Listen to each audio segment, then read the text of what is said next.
Now that you've had a chance to look at a couple different business plans, you might say, wow, these are really long.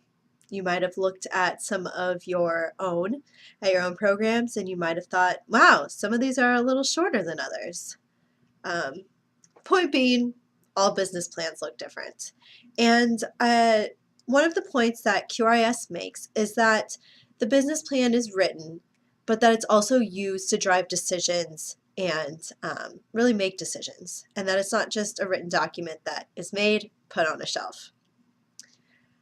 Because the business plan is great in of itself, but really the act of creating the business plan and using it to drive those decisions and create the direction and the strategic priorities of the program are really what's most valuable. I think this quote from the nonprofit business plan development from the Healthcare Georgia Foundation is really telling.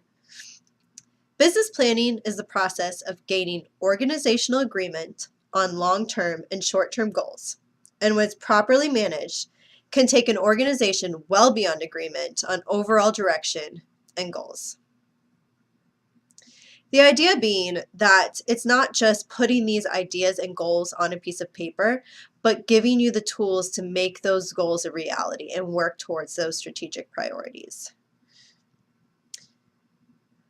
The Bridgespan Group has a wonderful article on really taking people through the steps of creating a business plan.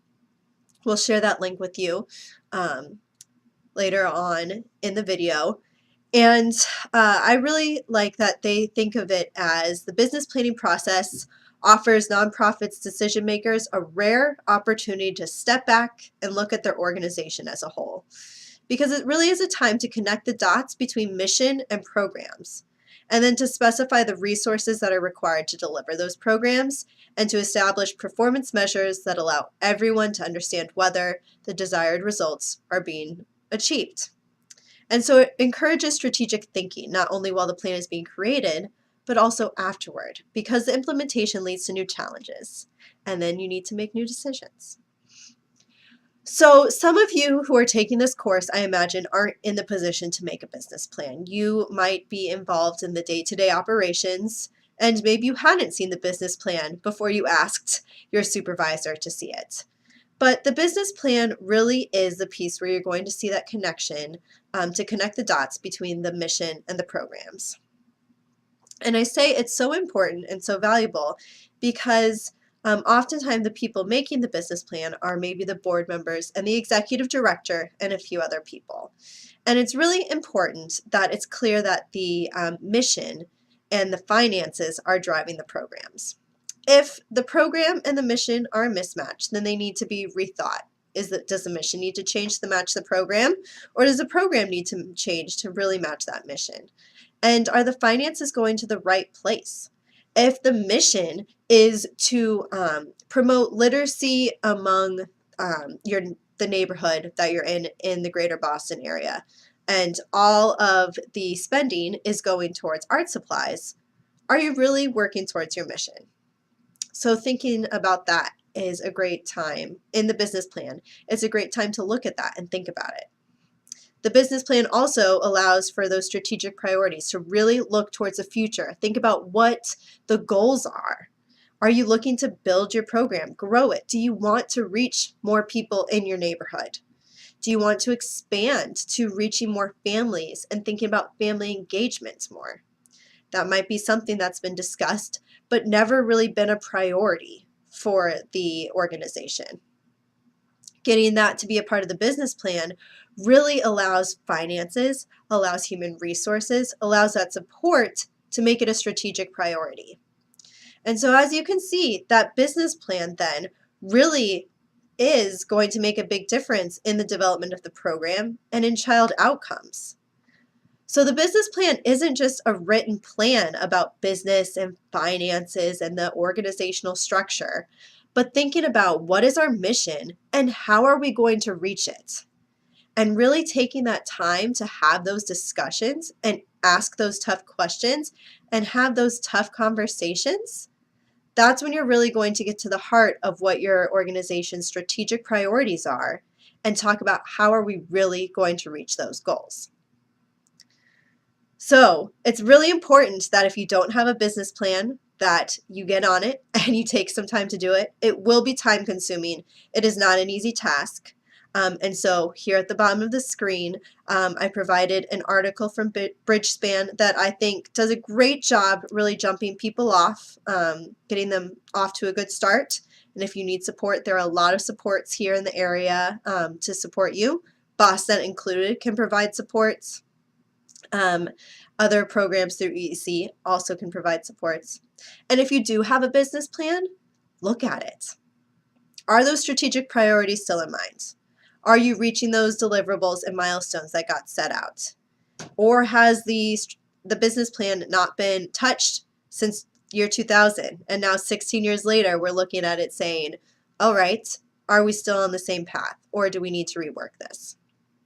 So this business plan is the time to ask those hard questions as a whole organization and really think about where you're headed. What is the short and the long-term direction of our program? Once you have the business plan in place, it's great because now you can meet that QRIS Level 2 requirement. You have more clarity on what your strategic priorities are, what the direction of the organization might be, even that is just one or two short-term or long-term goals. There's also some other really great ways that you can use your business plan. So let's take a look at this slide that lists a couple of them. First of all, it gives you a clear and compelling reason for your mission. So some of the examples that were provided in the course room, especially in the executive summary and in the market research, they've shown that they have a mission, they have a vision, and there is a market for their program. There is a need in their area for what they do. So this can be used internally or externally. You can show this to your board members. You can show this to new employees. You can show it to anybody internally to say what we're doing has a purpose and it matters. You can also show it externally to really show it could be a new funder. It could be a new partner to really show what you're doing has a purpose and that you have strategic direction and that the market is there and that your organization or your business is viable and that it's needed. It's also great for marketing and fundraising, especially if you're looking at those business partners who they might have a business plan of their own. It would be great to be able to say, you know, I understand that maybe you haven't worked with a nonprofit before or a youth development organization. Here's our business plan. Let's show you how serious we are about having strategic priorities and thinking towards our future and making sure that we are reaching these milestones and goals. Because it shows commitment to and strategic thinking. It also shows continuous quality improvement, which is a big piece of QRIS. We're always looking about how we can improve our programs because we always want it to be the best it can be for our kids, for our families, for our community.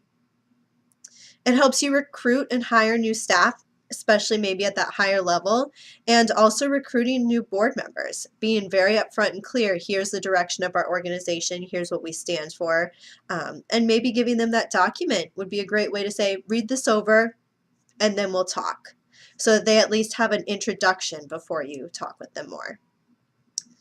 It's also great for engaging your board of directors because you have a clear goals, and once you talk about those goals with the board of directors, then they can identify how their skills can support you in your vision and your mission, and maybe some of your goals for the short or long term. And then you can also go on to discuss one piece at each board meeting.